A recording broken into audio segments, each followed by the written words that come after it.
परं शङ्कराचार्यं केशवं बादरायणं सूत्रभाष्यकृतौ वन्दे भगवन्तौ पुनः पुनः। ईश्वरो गुरुरात्मेति मूर्तिभेदविभागिने व्योमवद्व्याप्तदेहाय दक्षिणामूर्तये नमः। गुकारस्त्वन्धकारो वै ऋकारस्त्वनिवर्तकः अन्धकारनिरोधित्वात् गुरुरित्यभिधीयते। सदाशिवसमारम्भां शङ्कराचार्यमध्यमाम् अस्मदाचार्यपर्यन्तां वन्दे गुरुपरम्पराम्। ॐ सहना भवतु सहनौ भुनक्तु सह वीर्यङ्करवावहै तेजस्विनावधीतमस्तु मा विद्विषावहै। ॐ शान्ति शान्ति शान्तिः। ॐ भद्रं कर्णेभिः शृणुयाम देवाः भद्रं पश्येम अक्षभिर्यजत्राः स्थिरैरङ्गैस्तुष्टुवागुंसस्तनूभिः व्यशेम देवहितं यदायुः। स्वस्ति न इन्द्रो वृद्धश्रवाः स्वस्ति नः पूषा विश्ववेदाः स्वस्ति नस्तार्क्ष्यो अरिष्टनेमिः स्वस्ति नो बृहस्पतिर्दधातु। ॐ शान्ति शान्ति शान्तिः।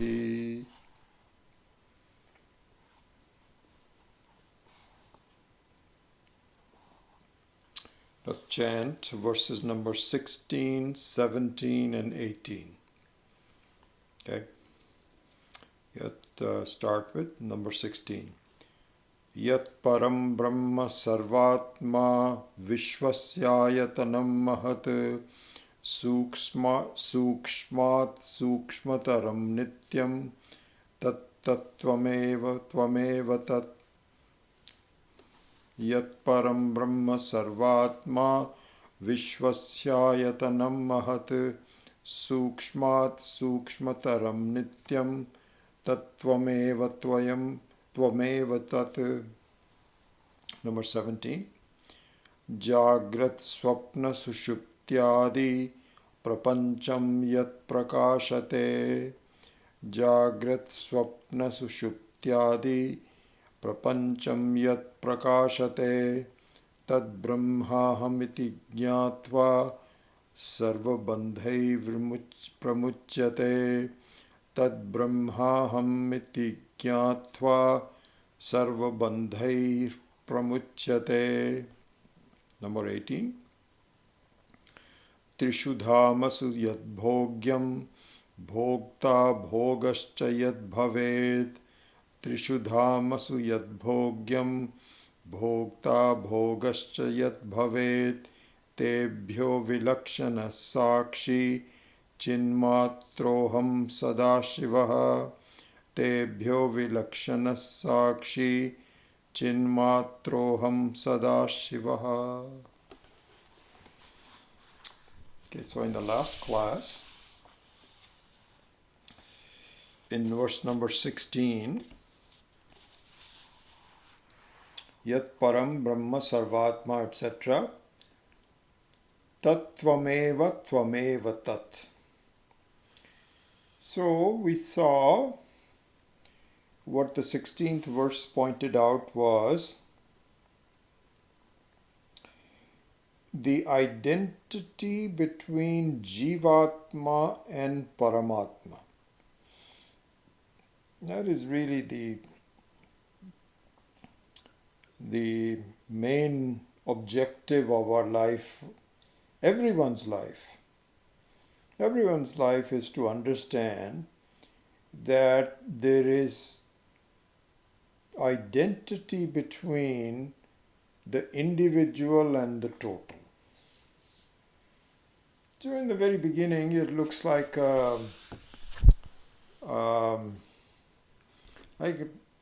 difficult to understand. It's very like an oxymoron. Is oxymoron like means the small is equal to big. How can a small be equal to big? That's not really understandable. So it just means that the words of the Shastra um, are not foolish. It's not foolish. It is something to be inquired into. When you say small is equal to big, it has a secret that you have to unlock.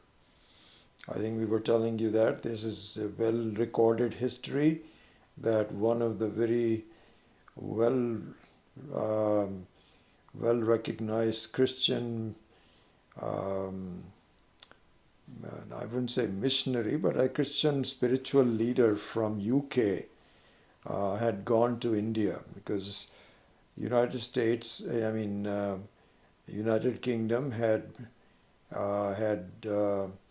India as a colony, and so part of that was that really India is a very inferior country, and if we can just transform that into the same degree of of knowledge and achievement as UK, that's what we want to do. We want to really conquer them. So one of the spiritual leaders went to India, and he was told that no, there's some deeper truth to what the Indians, Hindus, are really equipped with, and you have to understand it. You have to go to the right person to see it. So he says, okay, I'm willing to do that. I'm game, sure. So he went to one of the Mahatmas there, but not even a Mahatma. He just went to a Pandit, some local guy who was saying, okay, explain this to me. And so he said, okay, here's an Upanishad that we would do. And so I think it was Katha Upanishad. He says, the truth is smaller than the smallest and bigger than the biggest. And the person says, what? Say that again one more time. So he said that. So he says, I've had it. I've been studying this for so long, and stop. This doesn't make any sense. I don't understand how the people were saying that you have to go to India to learn. He made a statement like saying that India is all this Vedas, etc., is, what is it? He said, yeah, infantile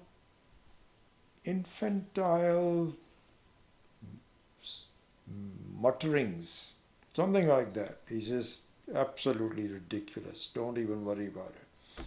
So it's not like that. The Vedas are not foolish. It is the most important thing that we have to learn in our life. So there is a secret behind it.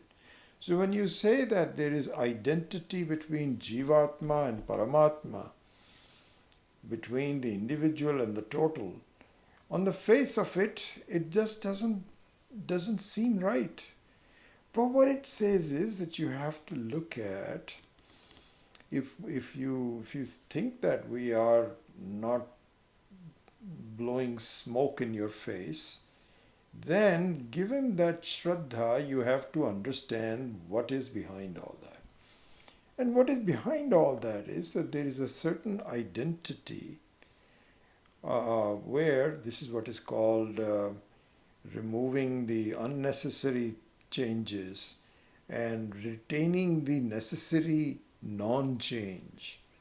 Very much like that of a wave and the ocean.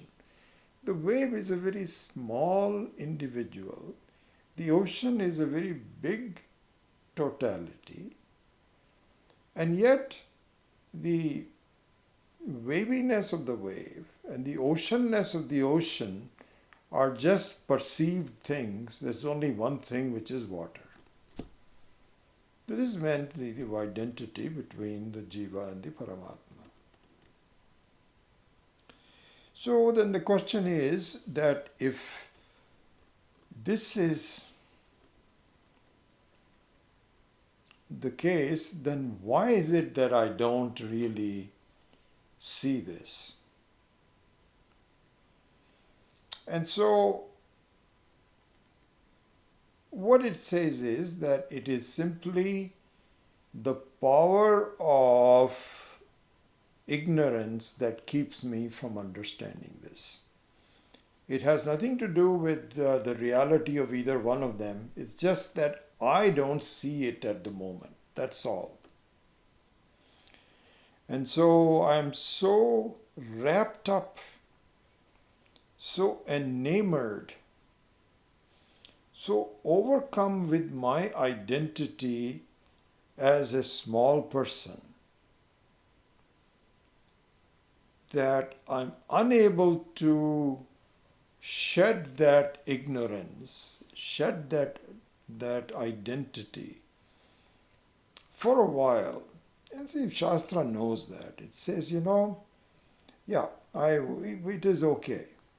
So, but just keep with it. You will get it in one time or the other. Because the more you look into the truth, the stronger it becomes and clearer it becomes. And the more you look into the untruth, the weaker and vaguer it becomes. So go near it, examine it. Don't give up on that.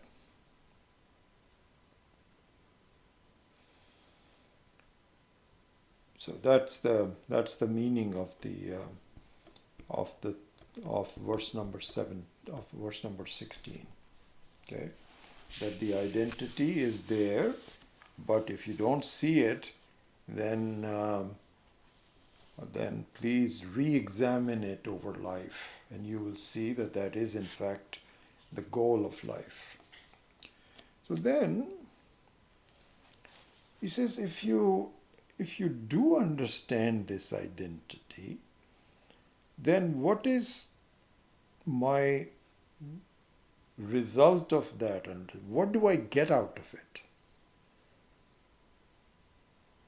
So that is given in the verse number 17, which we will start today. He says, Jagrat swapna sushuptyadi prapancham yat prakashate tad brahma ahamiti jnatva sarva bandhaihi pramuchyate. So Jagrat swapna sushuptyadi prapancham, the state of waking, dream, deep sleep, etc. Yat prakashate, one that illumines, that Brahma aham,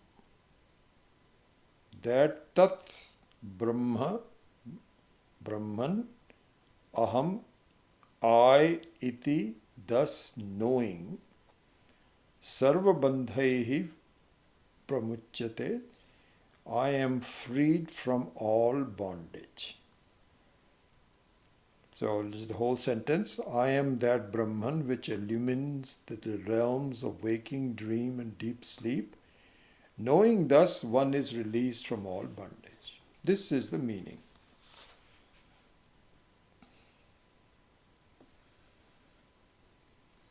So this is the Viveka. This is the Viveka that we have to do. So what we are seeing, so here the advice given is that the way to do this Viveka is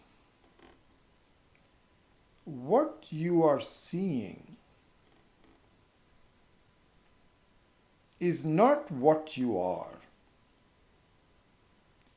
Because the whole idea is, who am I?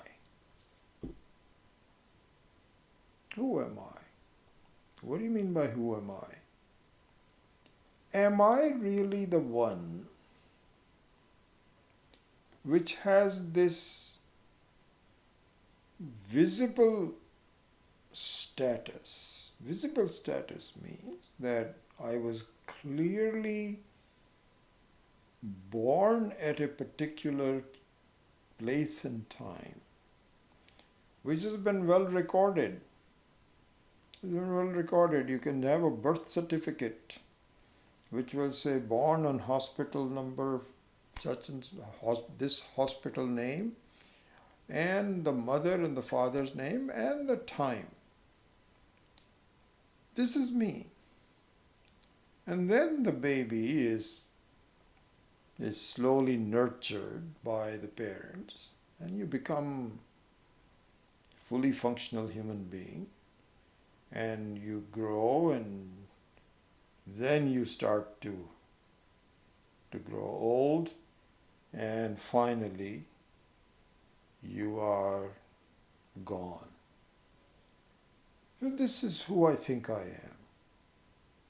The question is it really true? It appears to be true. Everybody agrees. There is unanimity about it. They have given me a name. I have a functional body, mind, etc. I can talk. This is me. But I'm not convinced, because there apparently is some problems in my taking this. Is this the truth? And if not, then what is the truth? What is it that I am? So Vedanta says that there's some issues here, because that's not who you are. It's not what you take yourself to be is just a starting point.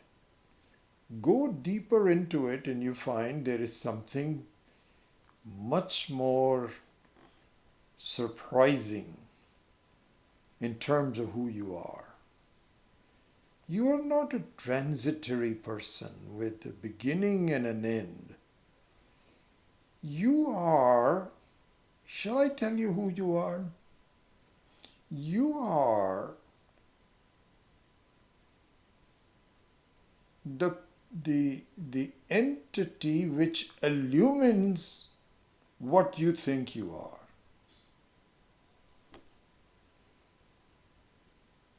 This is exactly what it is said.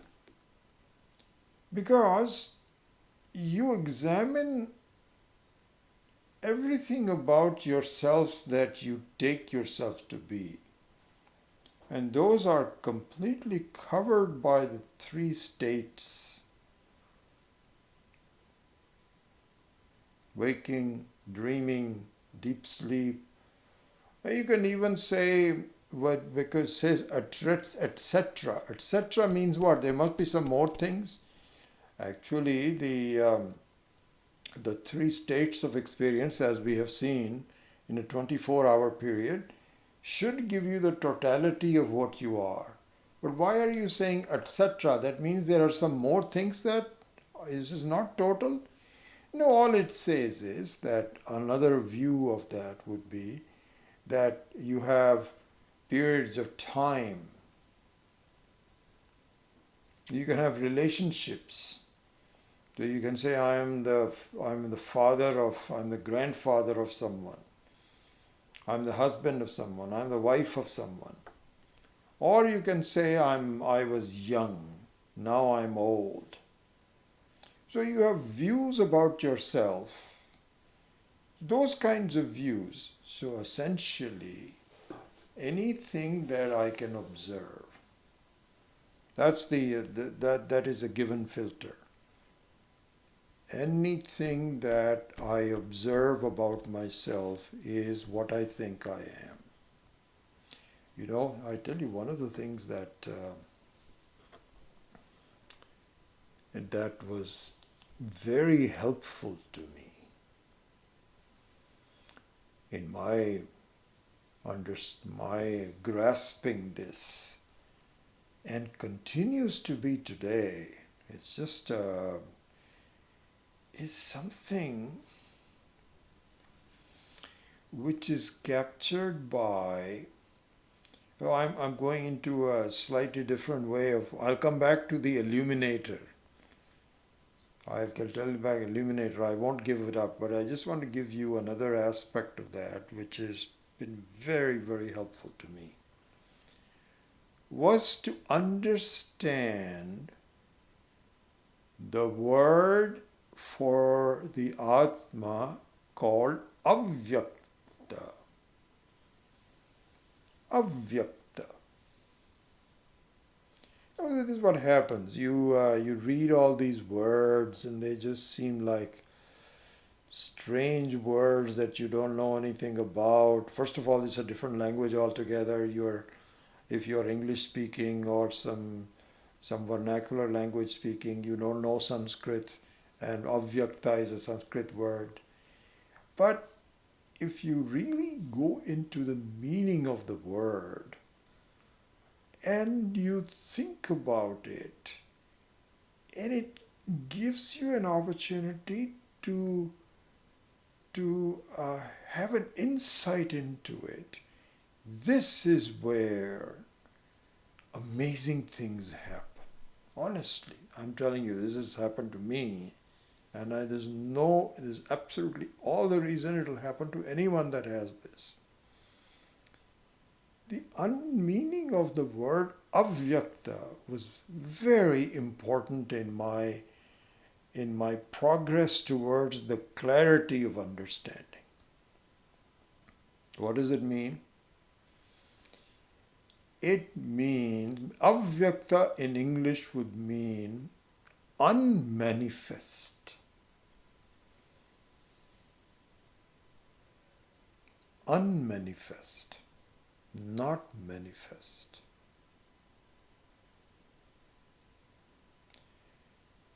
This is a very revealing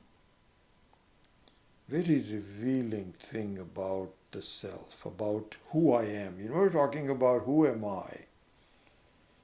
I'm not, so you were saying that you are not you. So what it is saying is very interesting. Look at this.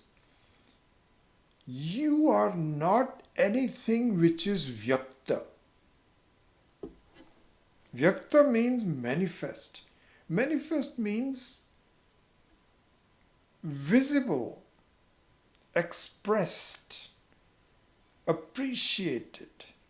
And not appreciated could be a more general, generic term, but something which is manifest, which seems to be there.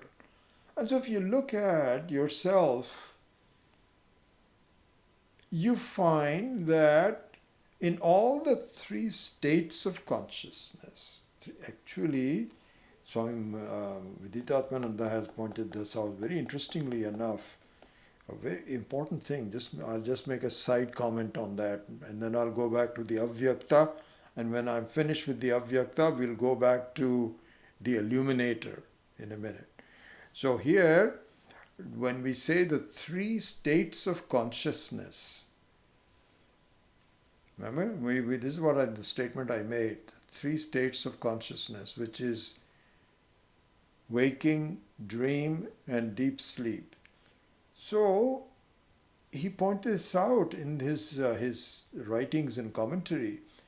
Really speaking, they are not three states of consciousness. This is important to understand. They are the three states of the mind.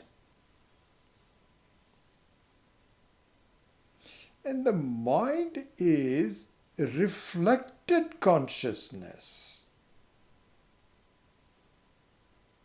not the original consciousness. So understand this.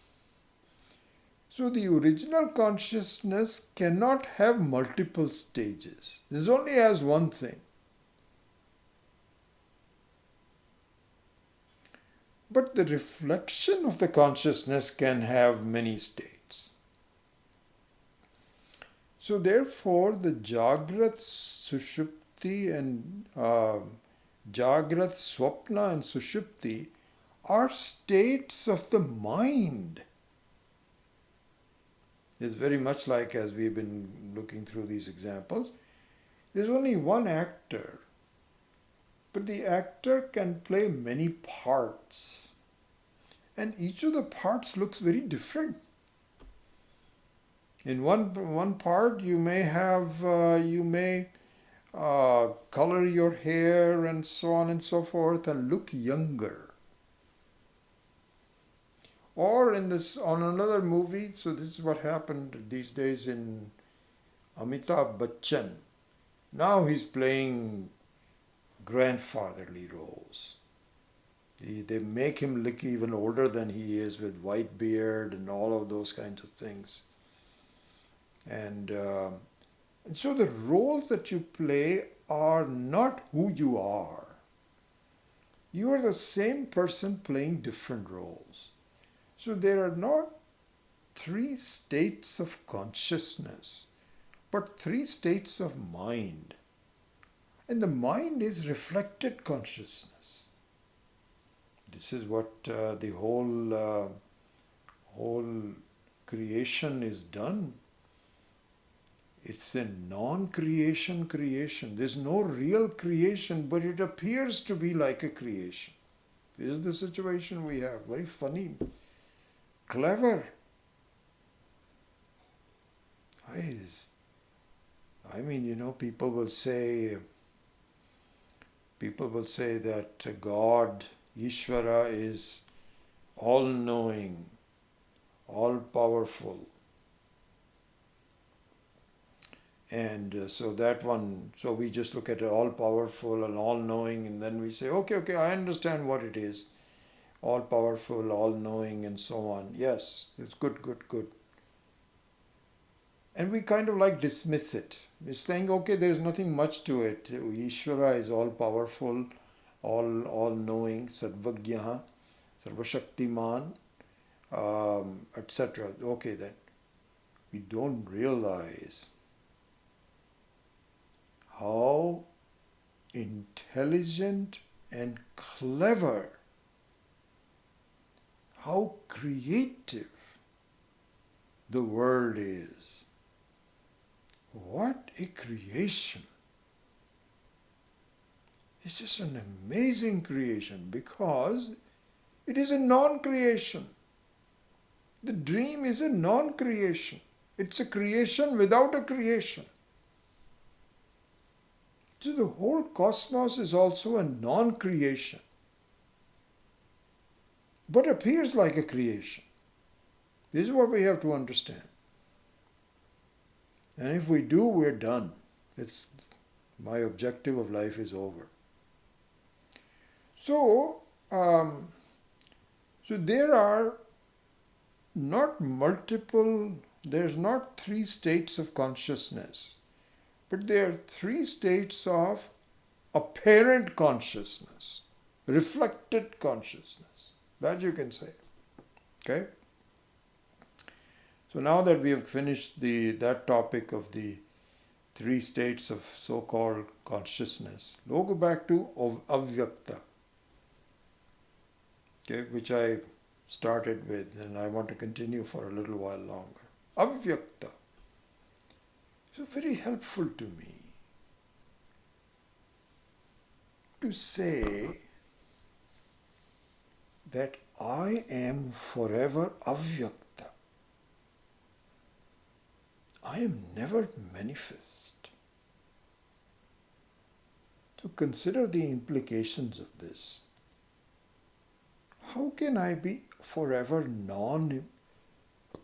non-manifest, unmanifest? How is that possible? Because my doubts are, if I am always unmanifest, then how can I be understood? How can I understand that's who I am? I can only understand things that are manifest. I cannot understand things that are unmanifest. Like, for example, you can understand that there is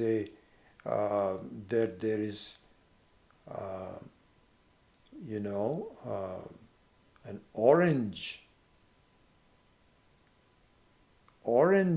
tree, an orange plant, or let's just say orange.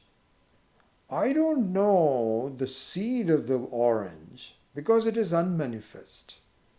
Only when the seed sprouts And then it begins to take shape and it has some aroma and some. Then I can say, oh, this is an orange tree.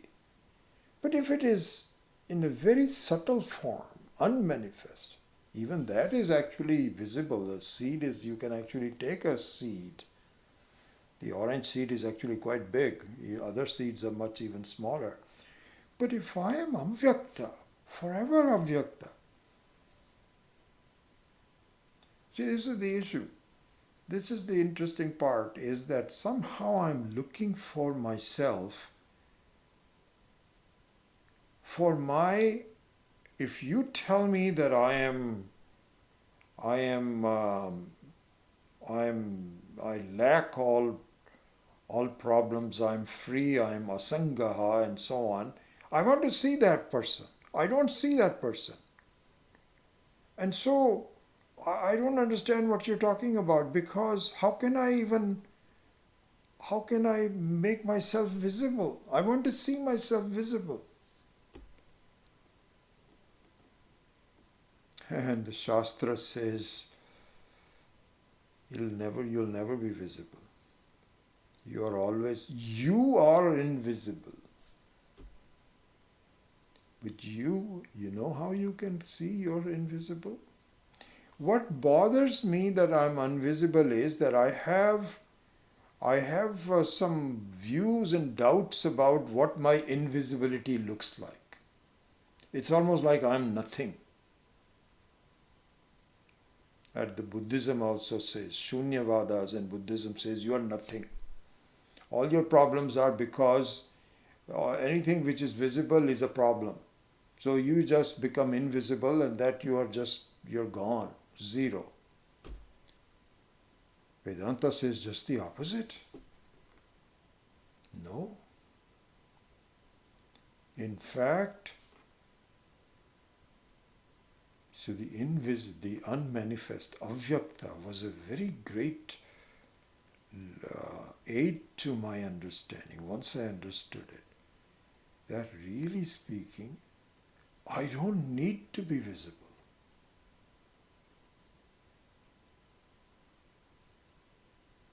I mean, this is where the examples fall short. Like, for example, the water can say, I am the water. I don't need to know that I am the water, because I don't need to know that I am flowing or not flowing. I am what I am. But even the water is visible. Probably, I would say, the closest thing that will come to the invisibility of the Atma is the space, Akasha. That's why the Atma is often compared to the Akasha. Why? Because if the Akasha has a problem understanding, you can reason with Akasha. Akasha, supposing he says, I don't know who I am. You don't know what you are? What are you talking about? My goodness, you are everywhere. Am I everywhere? How? Where am I? I want to see myself. You say I'm everywhere, okay. I say, you see this room space? Yeah, I see the room space. It's very clear to me that it is 30 feet, 12 feet, all those kinds of things. Yes. Don't you see that you are there? Okay, I can see myself being there in this room. Let's go to the next room. You are there. What about the next area? You're there. What about at night time, when it is dark? You're there. What's in a storm? You're there. I'm there in all of that. Yes. What if I'm completely blocked? Like, you have a suitcase and you cannot stuff enough clothes into it anymore. You have a hard time even closing the carry-on. And you are blocked completely. That means there is no space. There's no space. Space is now missing. See, I told you I'm not everywhere. I'm not everywhere. Because on the suitcase which is stuffed, I'm not there. You are there. You are there. Shall I show you how you are there in the suitcase? Okay, show it to me. All right, let me start taking all my clothes, unpack everything from my suitcase. Do I have to put space into it? It's like saying, for my carry-on, I need to get 2 shirts, 2 pants, and sweater, cap, and so on. And also, I want 6 cubic feet of space. Oh, you're right. I am there even when I am blocked. I am there all over. See? Oh my gosh, I didn't realize that. I thought that I had to be manifest. So the space is unmanifest but not understood. This is the issue. The Atma is not manifest. It will never be manifest, doesn't need to be manifest. But it's always there. Always there as conscious entity. I am. I know. Satyam, Jnanam, Anantam.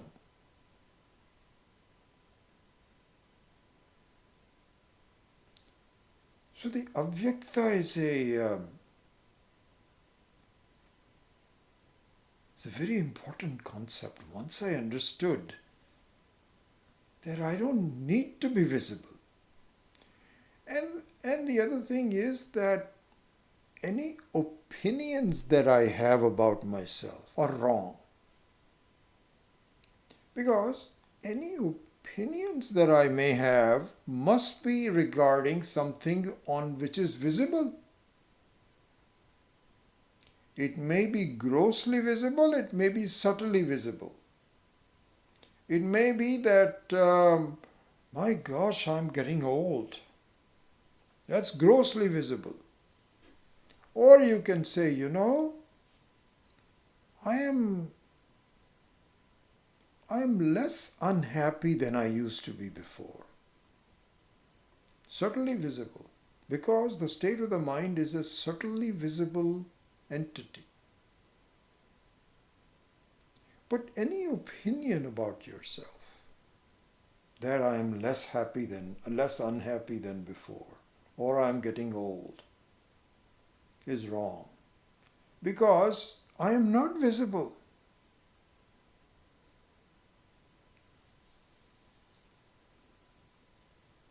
Then what am I? If I am not visible. So here the example given is so the avyakta now I wouldn't say completely finished. There's so much to talk about there. But at least I broached that topic that just came to my mind. Let's go back to the verse which is Jagrat Swapna Sushuptyadishu Prapancham. Prapancham means visibility. See, Prapancham means, Prapancham is also a very interesting word. It means, Pancham means the 5 different elements. Space, Vayu, the air, fire,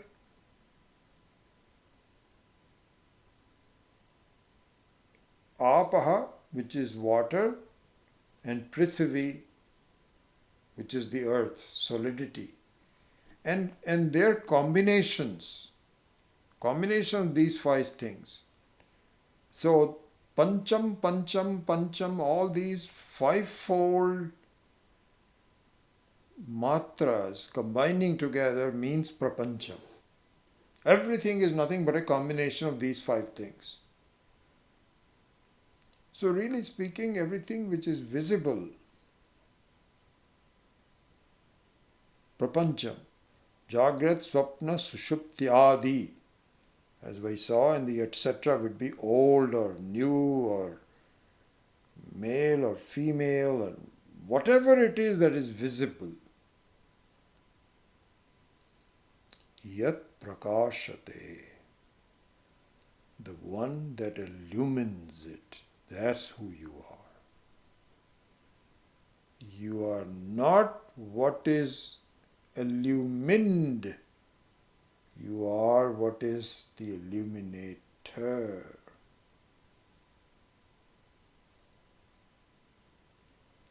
And if we can, again, we can say that if I'm not the illumined, then how do I know who I am?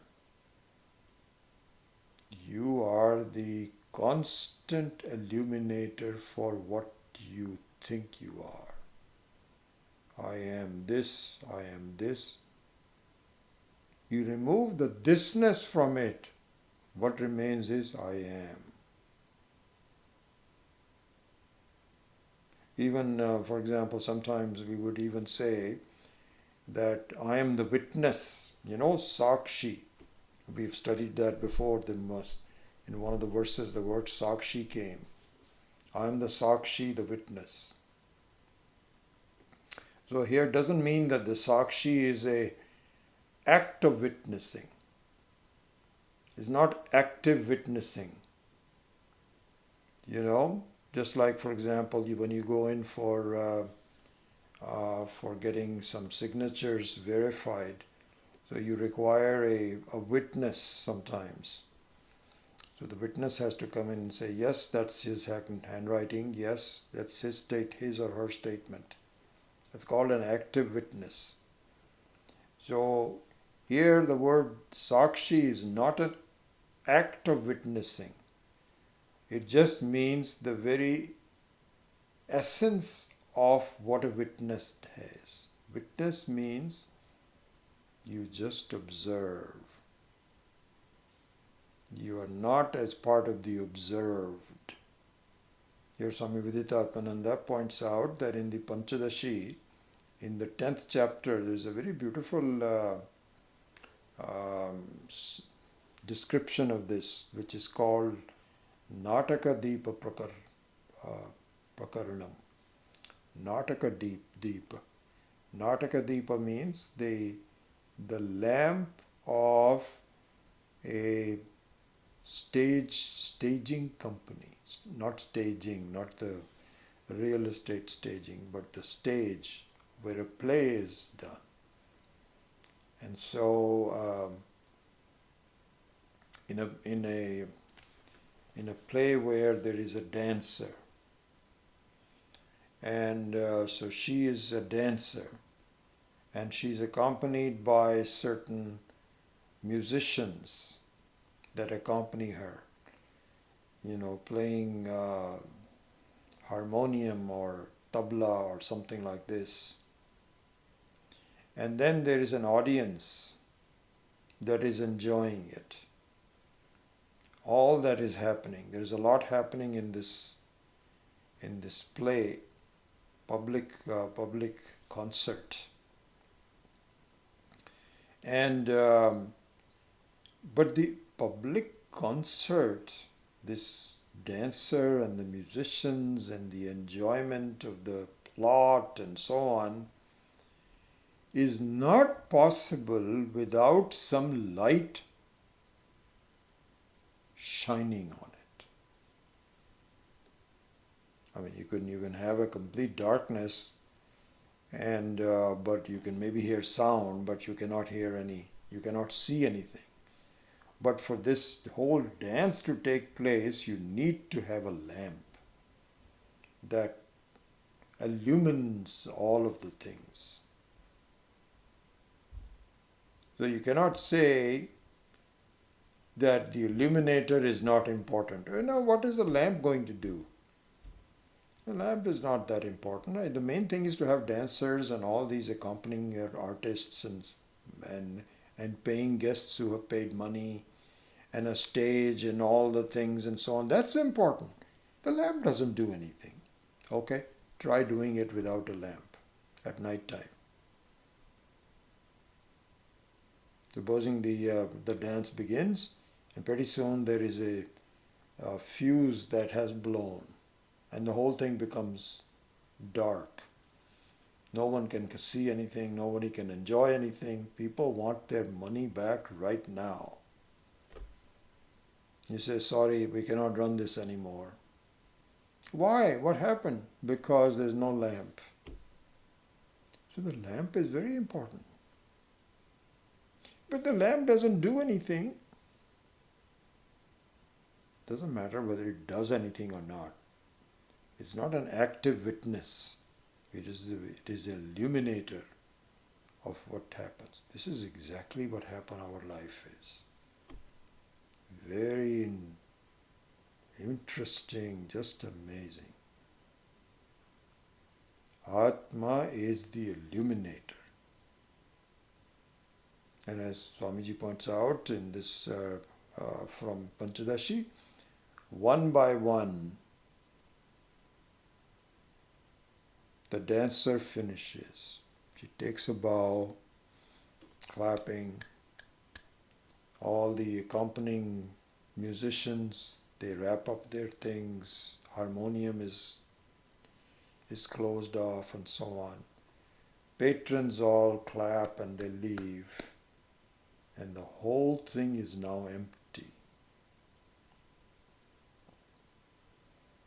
And the lamp is just illuminating nothing. At first it was illuminating a fair amount of action, but now it is illuminating nothing. We're still illuminating. So the only difference is between that and the Atma. You can switch off the light. Somebody says, hey, it's all over. Let's switch off the light. Let's not waste it. You know, for those of us that first come to the US from India, I'm talking about, so long ago. I came here in 64 January, long time ago. Many of you were probably not even born. What struck me was that in many offices at night time, the light was kept on. I used to go there and says, what is going on? Are there people working at 12 o'clock at night, 1 o'clock? They'll say, no, it's not there. They all finished at 6 o'clock. They're all gone home. Then why aren't the lights switched off? Oh, wait, it's okay. Doesn't matter. In India, it is so expensive. Light and power is so rare, so precious. My dad, I still have the habit. I really bug my whole family. They all get upset by it. Any time there is a room in which nothing is happening, I switch off the light. There's a staircase from our main to the garage, and we have a refrigerator in the garage. So my wife sometimes has to go down to the refrigerator in the garage and pick out things. So I see if she's not moving around or anything, the staircase light, I turn it off. Then I find out, she forgot cilantro. She's making something and she says, oops, I have to forgo. Then she has to turn it on again. Then if she's finished doing that, I turn it off. And she says, why do you keep doing it? I says, my dad, I cannot, I, I cannot forget. These are all habits that you inherit. My dad was very, very conscious. Don't waste anything. I was telling you this. I think I may have telling you this. If I had not, my earliest memories of my grandfather, my paternal grandfather, used to live in a small cottage next to our house. My father had a big house in the coal mine area, and we were given a sort of like a cottage. And so my grandfather used to live there. And so I'd go visit him and talk to him and so on. What he had was, he had a carpenter that my father had lent to him make a shelf of different blocks. So there's like a spreadsheet of blocks. And what he used to do would be that if there was some paper that was unused, he would cut it out and put it into a certain block. So he had blocks of small paper, blocks of medium paper, blocks of big paper. And he was very busy doing all this. He says, I do not want to waste any paper. I thought it was a great habit. I have that habit even now. So anyway, going back to, I'm sorry to digress so much from it. So the only difference between a light that illumines a dance hall and you as a conscious entity, the only difference is, not the only, but just look at this difference. Somebody can switch off the lamp if there is no activity. Atma cannot be switched off.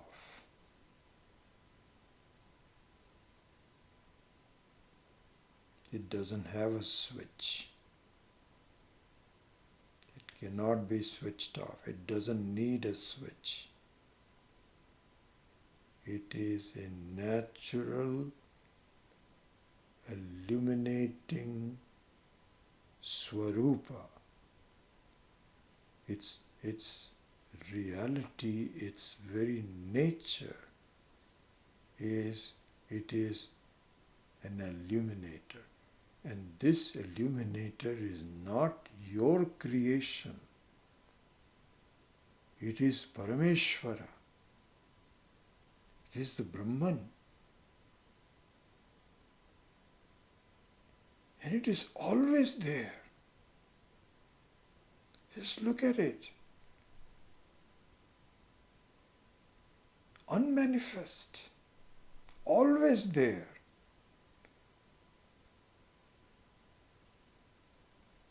If you are born, it shows you were born. You are the consciousness. The consciousness never goes. As Brihadaranyaka Upanishad says,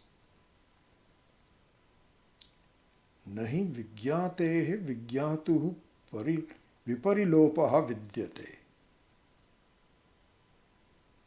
The consciousness of the conscious person is never gone. Satyam Jnanam Anantam. It is always there. And because it is always there, it creates a problem for me. Like it created the problem for the Akasha. Because the Akasha is looking for some visibility, some proof. Where am I? And if it is told you are everywhere, he says, no, I don't understand if I'm everywhere. I want to be somewhere. If you want to be somewhere, there is a problem in being somewhere. If you are in this room for a while, you will feel very happy. Oh, I'm so happy, this is a good room. After a while, when there is a next room which is bigger, then you say, well, how did you become so big? So to become somewhere is a problem. Any kind of a sense of limitation is a problem. The only time of a sense of limitation is not there is if you are always there. So avyakta. And so avyakta and the illuminator. So here, even though it says even though I am ayat prakashate, one that illuminates, but it illuminates as an avyakta, as a non-visible person, as a non-visible entity, vastu. Non-visible means it's always there, like an akasha, not like a lamp that has to be switched on. It's always on. This is our issue. This is why we ignore it.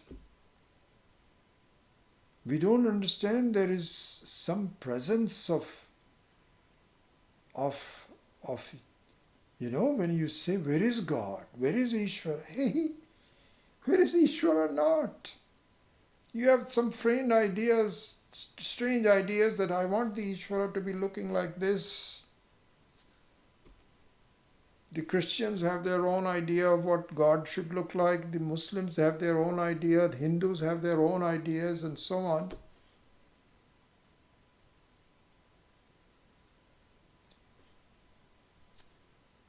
It's a Sakshi, present everywhere. Without that, nothing can happen.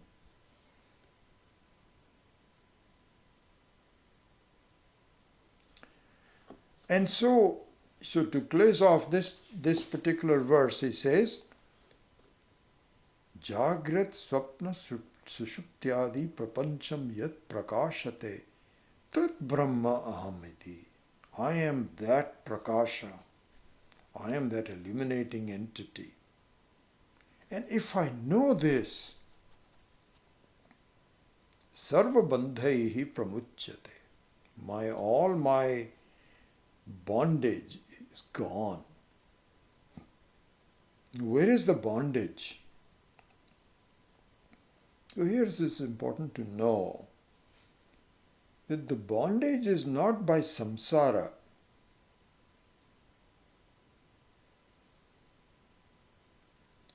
Sometimes people will say you will be freed from the bondage of samsara, from the world's bondage. The world is binding me. I want to be free, but I am not able to be free because I'm buried under my responsibilities and to-dos and problems with my health and so on and so forth. I can't be happy. The real bondage is to think I am bound. This is the bondage. To think that I am bound. You are not bound. So the bondage is the real bondage is to take, this is the bandhai. Bandha means bondage. And look at the English and Sanskrit. Bandha. In English is bondage. So the bandha means that any sense of limitation which is false is a bondage. And so really speaking, just like in the room space, ghatakasha and mahakasha. Mahakasha means the entire world, the entire space, whereas ghatakasha means a pot space or a room space. So the feeling that I am the room space only, you cannot be room space only, you are space. So the room, taking myself to be the room space is a bondage. So he says, if you do that, you're done. You're finished. You're not finished. You're done. You're done with trying to be something. You are everything. You just don't get it at the moment. That's all.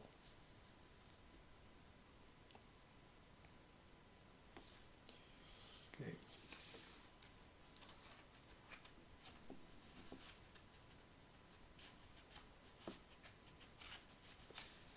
I think so. We're done with verse number 17. Let's see if there's something else that I wanted to.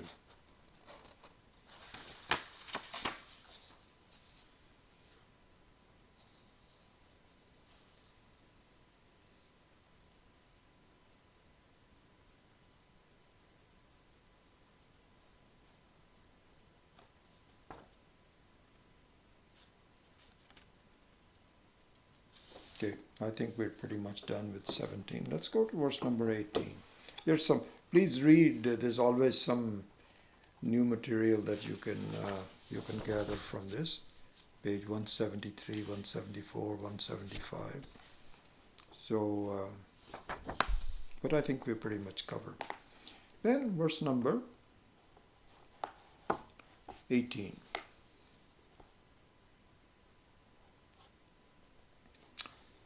So here, having pointed out in verse number 17 that an illuminator is clearly different from the illumined. Now, this is exactly what we did in Drikdrishya Viveka. Remember that? We went through this very systematically. Rupam Drishyam Lochanam Drik Tadrishyam Driktu Manasam Di Drishyaha Dhivrittayaha Sakshi Drigeva Natu Drishyate. So Drigeva means Drik Eva, only the Drik, never Drishyate. So that points out to the unmanifest situation, that the Atma is the Drik, is the witness alone. It is never witnessed. It can only be understood, pointed out, not as a Drishya, but as Drik alone. So this we saw in the Drikdishya Viveka. Same thing here also. So if that is the case, if I am different from the Drishya, then at least tell me what the qualities and the swarupa of the Drik are. Okay, I understand that I am the Drik, but in the case of the lamp example, you can say, don't you see that the lamp is different from all the things that it is showing? Yes, I can see that. Now can you tell me more what the lamp itself is? Because then you can say, oh, this is a very powerful bulb. This is 500 watts. Not your 100-watt bulb. This is a 500-watt bulb. And it has a tungsten, and it requires a lot of amperage. You can describe the lamp itself. How it was manufactured, who it came from. It was imported from Japan, whatever. So those things. But in the case of this, of the illuminator, the Atma, what does that Atma look like? At least can you tell me that? I know it is different from what you see. So this is what the verse number 18 starts to. I think it will come later also in more. That's really, I think this is the thing, is that, people will say that I'm the Sakshi, I'm the witness. But I need to know, I know I am the witness, but what do I look like? So this is what is called the Atma Vidya, means Atma Mahima. There's so much to talk about the Atma Mahima. is the very grandeur of the Atma. That has to be understood, it has to be discussed, it has to be presented. Until then, I am not that interested. I say, I'm the Sakshi, I'm the Sakshi. It doesn't do much for me. So, the next verse starts to that whole process. It has given even before also. It's not as though it's the first time, but it focuses on it. So let's look at it. He says, Trishu dhamasu yad bhogyam bhokta bhogascha yad bhavet tebhyaha vilakshanaha sakshi chinmatroham sada shivaha. That's what I point out. He says, Trishu dhamasu, in the three states of awareness. Again, he says, here it says states of awareness. It's really the three states of mind. We normally just say states of awareness or consciousness, but as we pointed out earlier, and Swamiji himself is also pointing out, it is not the states of awareness, but the states of reflected awareness. Trishu dhamasu. So this is good. Let's look at it. So he's pointing out what is called Triputi. Triputi means the threefold expression of visibility. Threefold manifestation. The Swarupa of manifestation comes in three folds. It's called Triputi. So like for example, Bhogyam, Bhokta and Bhogascha. Bhoga. So Bhoga means enjoyable experience. Enjoyable. So take for example ice cream, which for most people is an enjoyable experience. So here in this enjoyable experience, which is called bhoga. Bhoga means an enjoyable experience. Experience you can even say. Or enjoyment, either one of them. But bhoga is usually associated with pleasant experience, not unpleasant experience. So let's look at bhoga, which is like eating an ice cream. When you eat an ice cream, there is the ice cream itself, which is bhogyam. There is an eater of the ice cream, which is called bhokta, and there is the act of enjoying the ice cream, which is called bhoga. Similarly, there is Triputi about everything. Seer, seen, seeing. Hearer, heard, hearing. Toucher, touched, touching. Like that, there are a whole set of experiences has these three aspects to it, which is called Triputi. The Atma is distinct from that. It is not one of these three Triputis. It is neither the Bhokta, nor the Bhogyam, nor the Bhoga. Not the seer, not the seen, it is all three of them. Different from all three. Then what is it? It is in fact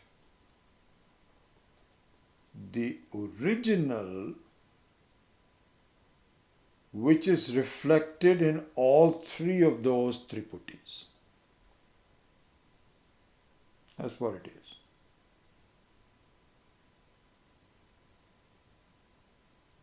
How is that? What do you mean by that? Okay. You cannot have a bhokta, an eater of the ice cream, without I, the consciousness. Cannot be. You cannot be the ice cream itself without the I, the consciousness. The ice cream is also a modification of the I, the consciousness. The eater of the ice cream is also a modification of I, the consciousness. And of course, the act of eating the ice cream is also, bhoga is also nothing but a modification of the I. And the modification is not a permanent modification. It is like reflecting in a mirror. One mirror reflects the bhokta, one mirror reflects the bhogyam, and one mirror reflects the bhoga. But the person who is being reflected remains the same. This is what I need to understand. This is what I need to grasp. And I don't easily accept this. Because I'm so, as we were saying, that my hang-ups are so deep that I cannot see that I am distinct from all three of them. I'm so involved, so taken up by the visible aspects of myself that I don't see that being invisible, being unmanifest, all the manifestation are my manifestations. This I'm not able to see yet, but I will. I will. This is the path that I have to see. Trishu dhamasu yad bhogyam bhokta bhogascha yad bhavet tebhyaha vilakshanaha sakshi chinmatraha aham sadashivaha. I am always chinmatra. Chinmatra means the very essence of consciousness. I'm a conscious entity. I am. Consciousness is not a property, as we have seen many, many times before. You see, this is the thing. We have all our confusion, honestly, I think, is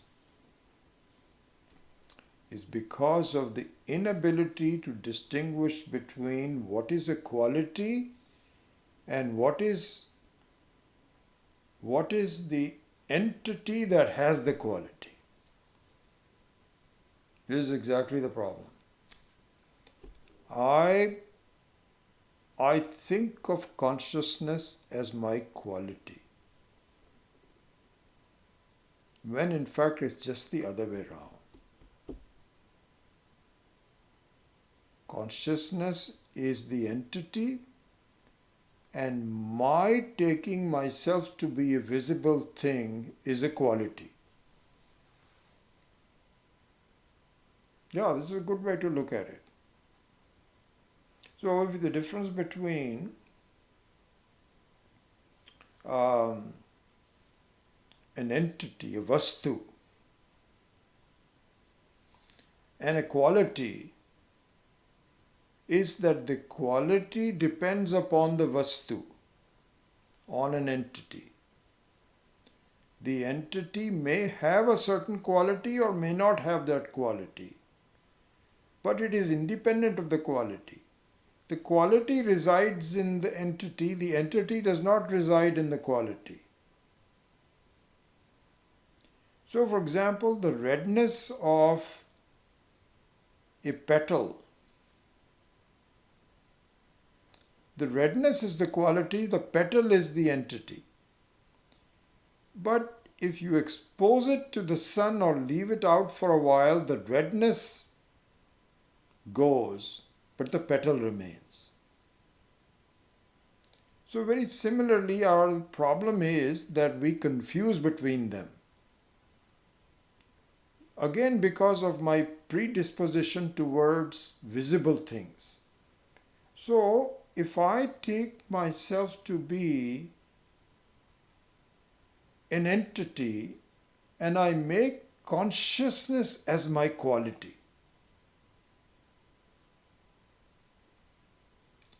the fact of the matter, this is what is called moha, this is called Brahma, this is the ignorance.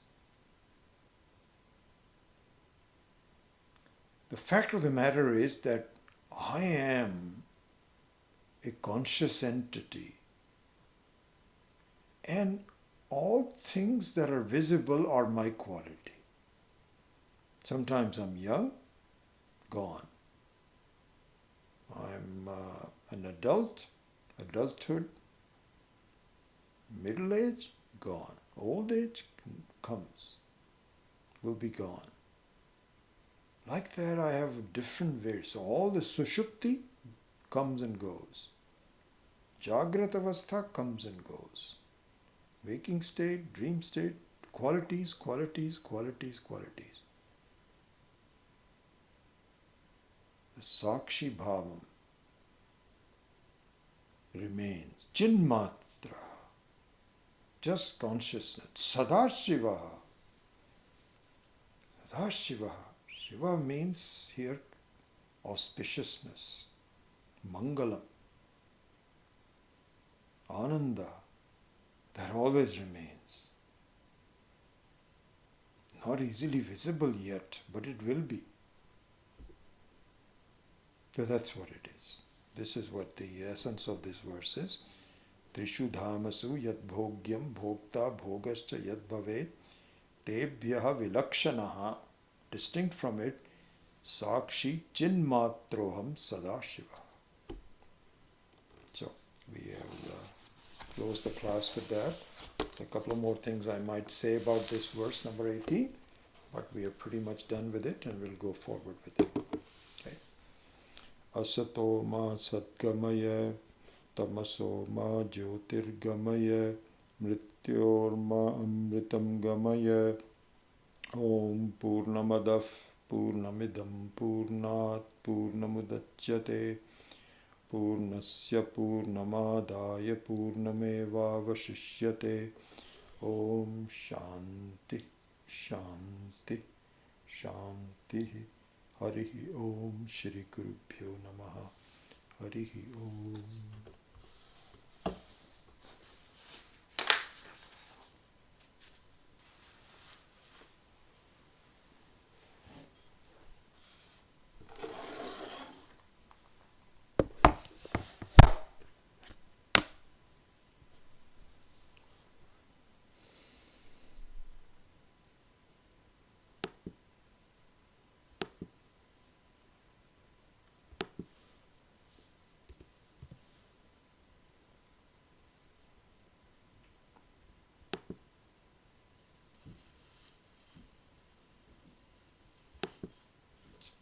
Adulthood.